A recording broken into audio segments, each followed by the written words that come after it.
일단은 멈춰야 되는데 금리 인상이 멈췄잖아요 이제. 아 금리 인하 이번에 3월 달에 좀 하면 안 되나 이런 얘기를 하시는데 저는 최대한 좀 늦게 좀 해라. 경기가 절대 나쁘지 않습니다. 미국 경기가. 자 금리가 이제 인하했을 때를 우리가 또 어떻게 대응을 해야 되는지 대응 전략을 가지고 계셔야 되는데 좋은 불 시나리오 아니면 베어 시나리오 두 가지를 다 알고 계셔야 돼요.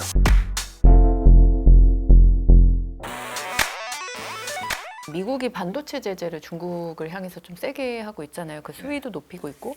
근데 그게 중국의 반도체 결국 자생 능력을 키우는 것 아닌가 이런 얘기도 있는데 그 부분에 대해서 전무님은 좀 어떻게 보실까요? 저는 절대 중국을 무시하면 안 된다고 생각해요. 우리가 자체적으로 막 인공위성 누리호니 뭐니 하는데 자꾸 실패했었잖아요. 중국은 인공위성을 벌써 자기네들이 쏘아 올리고 대단한 걔도 기술력이 있는 나라입니다. 그래서 무시하면 안 되는데 반도체 장비 회사 전 세계 1등이 어플라이드 머티리얼즈이거든요. 그 다음에 우리가 잘 아는 EUV 장비 만든다는 ASML 등등 있는데 1등부터 10등까지 보면 중국 기업 하나도 없어요. 반도체를 생산하기 위해서는 어마어마한 장비들이 필요한데 그게 구축이 안 돼 있어요. 중국의 큰 장점 중에 하나가 만만디거든요. 옛날부터 중국 사람들이 돈 잘 벌고 투자 잘한다 하잖아요. 느긋해서 그래요. 우리나라 분들이 산업화는 빨리 했는데 제가 최근에 우리나라 시장을 보면서 좀 안타까운 게 너무 급하다 마음이. 주식 투자 조급해가지고는 절대 돈 못 봅니다. 중국의 그 만반리 전략 때문에 시진핑 주석이 자국 내 반도체 굴기 계속 밀어붙이긴 할 건데 이 어마어마한 이 반도체 생태계를 다 구축 못 시킬 거예요. 그리고 결정적인 게 중국의 시진핑이 지금 장기 집권 하도록 만들어 놨잖아요. 거기서 중국 청년들의 꿈이 바뀌었어요. 그 10년 전만 하더라도 중국 청년들의 꿈은 창업이 꿈이었어요. 근데 지금은 공무원 되는 게 꿈이에요. 그리고 중국에서 많은 수많은 유학생들이 미국을 가서 공부를 하고 나도 중국 가서 다시 창업을 해서 마인처럼 돼야지 라는 꿈이 있었다면 이제는 자국으로 돌아가면 안 되겠네. 그런 측면에서 우수한 인력이 유입이 또 안 될 거다. 그런 측면에서 중국의 반도체 굴기는 앞으로 10년 안에는 안 나온다. 작년부터 지금 뭐 계속 이슈인 게 이제 금리 인하잖아요. 연준에서 얼마 전에 또 기준금리를 동결했는데 뭐 하반기에는 인하될 것 같다. 뭐 이런 예측도 있고요. 올해 미국 기준금리가 조금 어떻게 흘러갈 것으로 보고 계세요? 2004년부터 2006년까지 올릴 때도 0.25씩 베이비 스텝으로 17번 올렸고 그 다음에 있었던 금리 인상 시기에도 2015년 12월부터 2018년 12월까지 그때도 25bp씩 9번 올렸었거든요. 그런 스텝으로 갈 거다라고 생각을 해서 금리 지금부터 올리기 시작하면 한 23년 정도까지 금리 올려야 되니까 금리 인상 초기에는 괜찮습니다. 주가 안 빠집니다. 라고 얘기했다가 25 올리더니 갑자기 50 빅 스텝?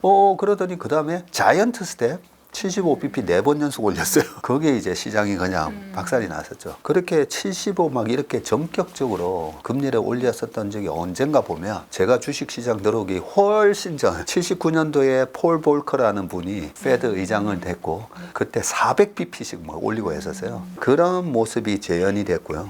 그런 모습이 재현됐던 1980년, 81년, 82년 그때 두 번의 리세션이 오게 되고 그때는 금리를 올릴 때 주가가 빠졌어요. 반면에 그때는 금리를 내리니까 주가가 오르기 시작해요. 그런 것처럼 이번에 상황이 그때 80년대 초랑 좀 비슷하다고 봐야 되기 때문에 80년대 초로 돌아가서 봤더니 일단은 멈춰야 되는데 금리 인상이 멈췄잖아요 이제.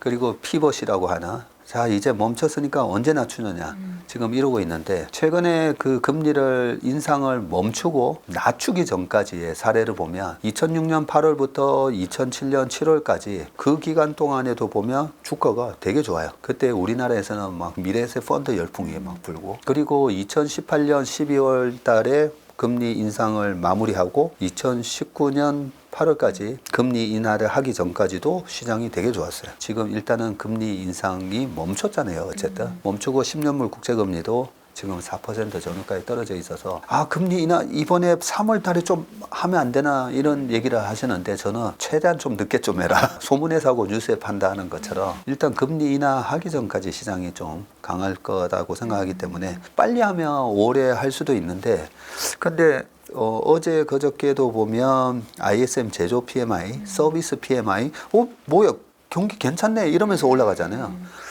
저는 그런 현상이 올해 상반기 내내 일어난다고 봐요. 경기가 절대 나쁘지 않습니다. 미국 경기가 절대 나쁘지 않기 때문에 경기 관련된 지표 보면 뭐야 이러면 금리 못 낮추겠네 이럴 거고요. PCE나 CPI가 발표되면 뭐야 떨어지네 물가가. 그래서 물가는 떨어지는데 경기가 좋은 그런 골디락스 상황이 연출된다고 보기 때문에 그 페드의 금리 인상이 없으면 뭐 주가가 못 올라가고 뭐 이런 걸 너무 걱정하지 마시고요. 페드의 금리 인상하기 전까지는 이 골디락스 장세가 좀 진행될 거다라고 보시면 되고, 자 금리가 이제 인하했을 때를 우리가 또 어떻게 대응을 해야 되는지 대응 전략을 가지고 계셔야 되는데, 좋은 불 시나리오 아니면 베어 시나리오 두 가지를 다 알고 계셔야 돼요. 우리가 예측보다는 대응이라는 얘기가 있잖아요. 첫 번째는 2019년 사례예요. 2019년도에 3번의 금리 인하를 하거든요. 금리 인하를 했을 때 시장이 이제 경기 안 좋아지는 거 아니야 하고 출렁하다가 또 올라와요.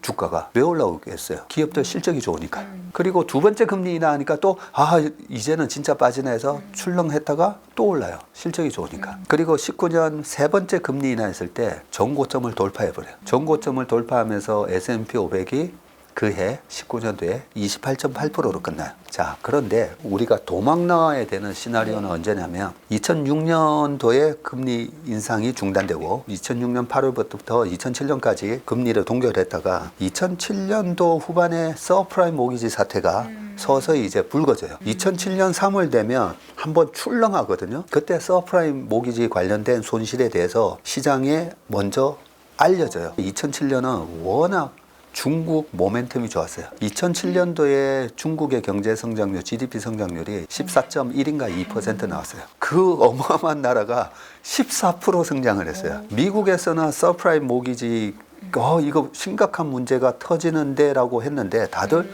중국의 성장을 보면서 괜찮다고. 네, 그렇게 해서 2007년이 시장이 좋았어요. 우리나라의 기업 실적도 2006년 대비해서 성장을 했고요. 미국도 그때 보면 EPS가 2007년도 성장을 해요. 그러다가 박살났거든요. 금리를 3번에서 5번 무조건 인하합니다. 올해. 세 번째 금리 인하 때 2007년 말과 같은 상황이 나오는지, 2007년에는 세 번째 금리 인하 때 어떻게 되냐면요. 첫 번째 금리 인하하고 빠지는 듯 하다가 올라와요. 두 번째 금리 인하했을 때도 빠지는 듯 하다가 올라오는 모습은 2019년하고 똑같습니다. 세 번째 금리 인하를 했을 때 오히려 이 헤드앤숄더 모습으로 확 빠져요. 그러고 나서 베어 스턴스가 망해요. 그리고 그 다음에 2008년 넘어가면서 메릴 린치 망하고 뱅크 오브 아메리카, AIG 생명 줄줄이 이제 무너지면서 9월 달에 리만 브라더스가 무너질 때까지 그냥 눈사태가 일어난 것처럼 무너지는 모습이 나왔기 때문에 이번에 세 번째 금리 인하했을 때 시장이 어떤 상황인가. 근데 뭐 제 생각을 말씀드리면 저는 2019년하고 똑같은 상황이 재현될 거다라고 보고 있습니다. 왜냐하면 그때 당시에 그런 위기가 오잖아요. 그러면 실업률이 급등을 해요. 실업률이 급등을 하게 돼 있는데 지금 구인 구직 보고서 이런 거 보면 일자리가 더 많아요. 그죠? 구직하려고 하는 사람 한 명 대비 구인을 하려고 하는 사람 회사가 1.4배 더 많아요. 이런 상황이기 때문에 이번에도 실업률 좋게 나왔잖아요. 3.7% 뭐. 한 4.5% 이하는 아주 고용이 좋다라고 보면 되는데, 그 다음에 지금 2007년과 같은 무슨 서프라임 모기지 같은 사태 같은 게 전혀 안 보여요. 오히려 기술적 패권을 미국이 가져가면서 AI에 또 하나의 생산성 향상이라는 어마어마한 혁신을 만들어내고 있기 때문에 저의 시나리오는 일단은 첫 번째 불 시나리오, 세 번째, 네 번째 금리 인하하면서 오히려 시장이 내년 상반기까지 전고점을 뚫고 올라가는 모멘텀이 나올 거다 생각합니다. 말씀하신 대로 2019년과 비슷한 이제 시나리오로 다운이 됐다가 다시 이제 치고 올라가는 형상을 보여줄 때 뭐 반도체, 뭐 AI, 바이오, 인터넷 뭐 이렇게 좀 성장주들이 좀 뜰 수 있지 않을까 하는 기대감도 있는데 그런 쪽은 조금 어떻게 생각하세요? 금리는 모든 투자 자산의 함수에 큰 영향을 미친다라고 보면 되고요. 저는 이제 바이오를 썩 좋아하지는 않습니다. 왜냐하면 예측 가능성이 너무 떨어져요. 그리고 저 같은 경우에는 항상 이 글로벌 나스닥 미국 시장의 모멘텀하고 같이 항상 보거든요. 2005년과 같은 상황에는 미국의 바이오도 나쁘지 않았어요. 그런 측면에서 이번에 바이오한테 뭐 붐이 불까? 근데 바이오도 금리에 엄청난 영향을 받아요. 지금 상장돼 있는 바이오 회사는 그나마 괜찮긴 한데 바이오는 뭐예요?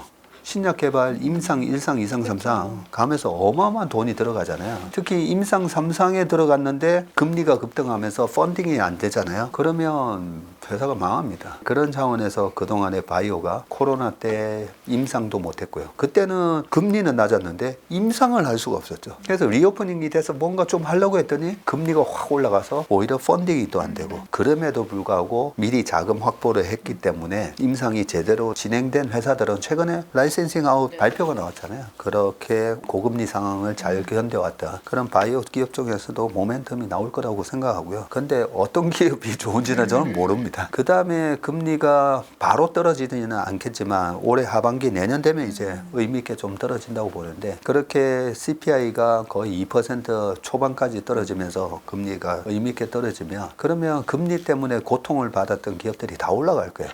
미국 기업을 예를 들면 미국의 금리에 가장 크게 피해를 받는 회사가 어딜까 생각해보면 엄청나게 많은 고정비가 들어가는데 매출이 안 나오면 그러면 고생하겠잖아요. 그게 바로 크루즈 회사. 그 카니발 크루즈 같은 회사가, 그런 크루즈가 한 100대 있어요. 그 100대를 유지 관리를 해야 되는데 거기에 돈이 천문학적인 숫자의 적자가 났었죠. 그러다가 지금 살아나고 있는.